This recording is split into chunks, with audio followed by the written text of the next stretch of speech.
Hujan masih turun di sejumlah wilayah. Jalan masih tergenang. Awan gelap masih muncul. Bahkan, hujan lebat belum sepenuhnya hilang. Namun Indonesia sedang bergerak menuju fase yang lebih kering. Risikonya bukan hanya cuaca panas. Yang perlu dijaga adalah air untuk rumah tangga, sawah, pembangkit listrik, dan lahan gambut sebelum tekanan membesar. Inilah System Bites, data untuk kebijakan, narasi untuk perubahan. Musim kemarau tidak berarti hujan berhenti total. Hujan lokal masih dapat turun karena pengaruh awan konvektif, gelombang atmosfer, atau gangguan cuaca regional. Namun 1 atau 2 hari hujan tidak otomatis memulihkan cadangan air. Yang menentukan adalah pola selama berminggu-minggu. Seberapa banyak curah hujan berkurang, berapa lama hari tanpa hujan berlangsung, dan apakah air yang turun benar-benar masuk ke tanah, sungai, waduk, serta daerah tangkapan air. Karena itu, hujan yang terlihat hari ini belum tentu cukup untuk menjaga pasokan air beberapa bulan ke depan. Perdebatan tentang El Nino 2026 sempat bergerak ke istilah yang dramatis, Godzilla El Nino. Namun, Badan Riset dan Inovasi Nasional menilai peluang terjadinya El Nino super ekstrim tahun ini sangat kecil.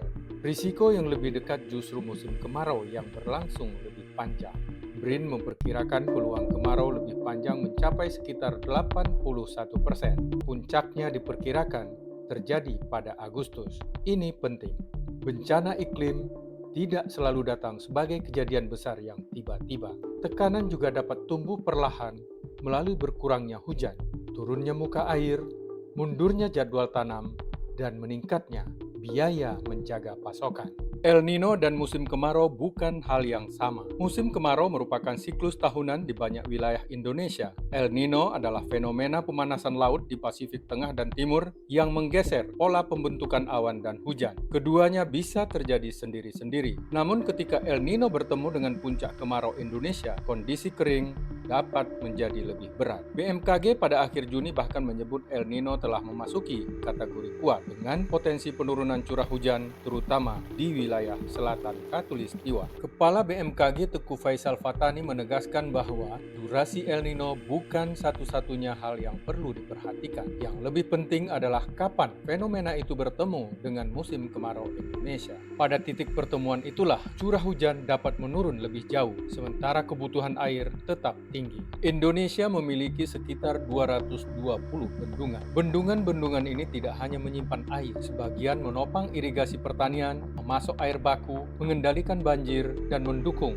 pembangkit listrik tenaga air. Ketika musim kering memanjang, tekanan terhadap seluruh fungsi itu meningkat bersamaan. Air untuk sawah harus dibagi dengan air untuk rumah tangga, industri, dan energi. Inilah mengapa kekeringan bukan sekadar isu cuaca. Air adalah infrastruktur ekonomi. Gangguan pada satu waduk dapat memengaruhi jadwal tanam, produksi listrik, pasokan air kota, dan biaya operasi sektor lain. Salah satu respon yang mulai diperkuat adalah operasi modifikasi cuaca. Teknologi ini dilakukan dengan menyemai awan untuk meningkatkan peluang hujan di wilayah tertentu. Namun operasi modifikasi cuaca bukan tombol untuk menciptakan hujan kapan saja. Awan yang layak tetap harus tersedia. Kondisi atmosfer juga harus mendukung. Karena itu, teknologi ini lebih tepat dibaca sebagai alat menjaga cadangan air sebelum kondisi kritis. Operasi dapat diarahkan ke daerah tangkapan air, bendungan, waduk, embung, atau kawasan gambut. Tujuannya bukan menghilangkan El Nino, melainkan memperpanjang daya tahan sistem air. Di kawasan Danau Toba, operasi serupa pernah digunakan untuk membantu menjaga tinggi muka air agar PLTA, irigasi, dan kebutuhan masyarakat tetap berjalan. Risiko lain muncul di lahan gambut dan hutan. Saat muka air tanah turun, gambut mengering dan menjadi lebih mudah terbakar.